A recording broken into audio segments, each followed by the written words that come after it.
Gaerne motorcycle boots, eh? Italian brand, and very proud of the fact, along with Alpine Stars and City. You know, there's something about Italians and, you know, making fantastic motorcycle boots. What I want to talk about today is the new Gaerne SG22 boot. We're going to have a much more detailed, I guess, you know, review of the product on our website, but you know, I think a lot of what I'm about to talk about today is to sort of demonstrate the differences, because they're quite subtle, between the SG12, the predecessor, and the much revered, you know, and there's a lot of die-hard fans of that SG12, and this new SG22. So let's put this new 22 in context, right? Normally what happens is, you know, you bring out a new boot, it's a $1,000 boot, and it basically makes the predecessor obsolete. That's not the case this time around, and it's kind of interesting when you sort of talk to the guys from Gaerne and figure out why that is. So as much as the you know, SG12 was a bloody good thing and still is, you know, for people with wider feet, it's sort of more narrower footbed here, you know, created a real pressure point on that toe there. And a few people complained also, the memory foam in the SG12 around the ankle it feels like someone's just, you know, when you go to physio and pump air into something, into a, you know, little cylinder on your leg, it feels like that. So I kind of like the feeling with the SG12, you know, some dudes with bigger ankles are kind of like, man, it's a bit too, it's giving me sort of, it's chafing down there. So to their credit, Gaerne's listened to the market and just sort of said, okay, well, let's make a boot, one with a little bit more flex in the sole, but most importantly, let's create something for people who don't like that sort of like almost cramped, claustrophobic feel around their ankle, and who have wider feet. So look, let me just sort of take you through some of the things that, you know, I've discovered. I've only worn these things sort of half a dozen times so far, but that's been enough to get a really good feel. They've been long rides, a few of them long adventure rides. These are more comfortable. I've got a wide foot, right? And I had that pressure point down there on the SG12s, you know, not immediately, but if I was wearing the things all day, you know, it was like, it was sore, right? I had a little bunion on my small toe. But I just think the overall fit of the 22 is something that works better for my foot. The other interesting thing, and look, you can sort of see that when you compare the toe shapes, you've got a much boxier sort of toe here on the 22 compared to a much sort of flatter section there. But the interesting thing is that these 22s are designed, they're actually lower here. So where you're, you know, or on your left foot obviously with your gear shifter, you know, it's easier to get your foot under to shift, which is, I think, is a cool thing. It's only small and subtle, but it definitely works. What we said about the SG12s is we love them. Old school, you know, old school sole, old school steel toe, old school takes a long time to break in, but lasts a bloody season, fantastic value for money. And you know, the amount of people goes, mate, I've had my Gaernes for a couple of seasons, you know, it's quite amazing.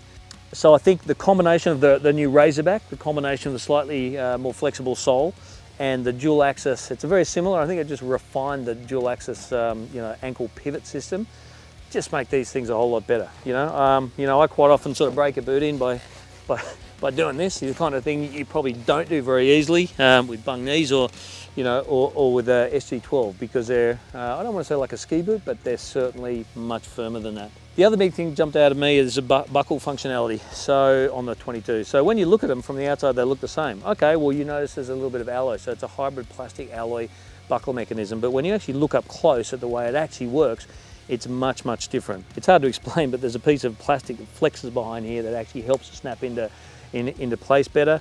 They do that and they shut and open a lot easier, not a lot easier when they've got mud in them, and they're less likely to get whacked out of place. I will say, compared to the 12s, they probably don't sit, they're not recessed quite as well in there, so that in a way is vulnerable. I did get a rock whack, you know, click that open. The sole is the other thing. Again, you know, like one of the best wearing soles on the planet. The Italian craftsmanship that they talk about it, you know, the Goodyear welted sole, it's a microshop system. So the boots are actually a lot nicer to walk in. It sounds crazy, but you know, unlike that rigid kind of ski boot where you sort of heel toe, the 22s are quite noticeably easier to walk in. Well, I like the old school steel cap, but I also like the old school stitched on sole, the fact that you can replace it. Gaerne's got a couple of different soles. I think this standard one, which is like a, you know, two-tone, that comes in, or sort of dual density, I should say, that comes in a couple of different colorways. There's also like an enduro sole, which is much like, you know, this is the Graham Jarvis in the SG12, so the enduro sole just with a little bit more grip. So easier break in, more comfort, a little bit more feel for the controls, but still, in my mind, like as good a protection and better buckles, as good a protection as you got with the SG12s. But again, it'll be horses for courses, you know. Ultimately it comes down, your choice between the two boots, $150 difference, is going to be what your foot shape is all about. On the downside, and look, it's not really downside, but it's kind of, I'm always kind of, intrigued when they talk about breathability and extra ventilation on boots, and you know, there are some extra you know, vent holes around here, but really by the time you go through that, through your knee braces, through pants and through your, you know, like, you're not feeling ventilation. Unlike a helmet, you actually feel ventilation, right? So in my way of thinking, like, adding ventilation to the boots just means, you know, adding to the likelihood of water getting into the thing. So having said that, it's actually interesting because Gaerne's just brought out a new Gore-Tex boot, which for an extra $100, you know, claims to have much better waterproofability.